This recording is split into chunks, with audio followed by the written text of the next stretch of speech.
I'm going to share a little neuroscience tidbit. Love it. But I think it's one that you'll appreciate.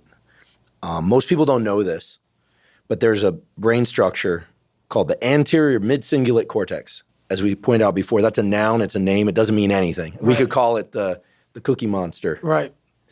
But what's interesting about this brain area is there are now a lot of data in humans, not some mouse study, showing that when people do something they don't want to do, like add 3 hours of exercise per day or per week, or when people who are trying to diet and lose weight resist eating something. Right.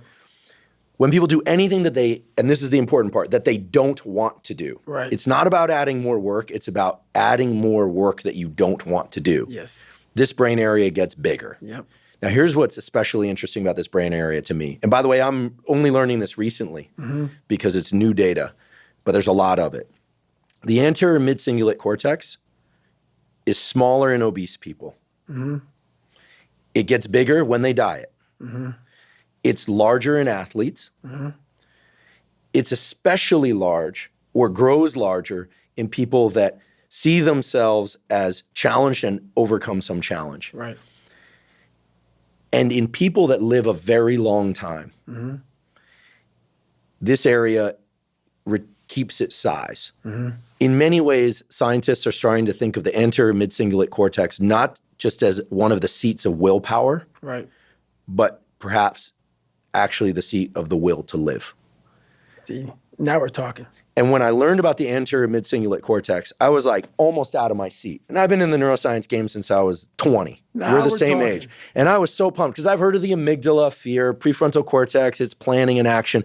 I could tell you every brain area and I teach neuroanatomy to medical students. But when I started seeing the data on the anterior mid-cingulate cortex, I was like, whoa, this is interesting. Yep. And all the data point to the fact that we can build this area up. Yep.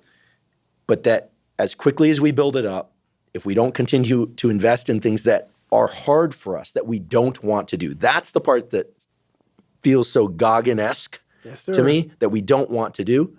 Like if you love the ice bath, yeah, I love the ice bath, and you go from 1 minute to 10 minutes, guess what? Your anterior mid-cingulate cortex did not grow. None.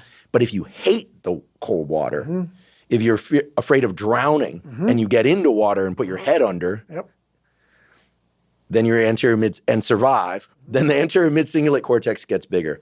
But if you don't do it the next day, or if you do it the next day and you enjoy it, because hey, I did it yesterday, woohoo, happy me, Merry Christmas, as you would say. Merry Christmas. Guess what?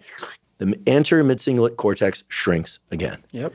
To me, this is one of the most important discoveries that neuroscience has ever made, because it's that I don't want to do something, but do it anyway. That's right. That grows this area. And it's almost like I have a friend, he's been sober 30 years from alcohol. And he always says, you know, the amazing thing about addiction is there's a cure.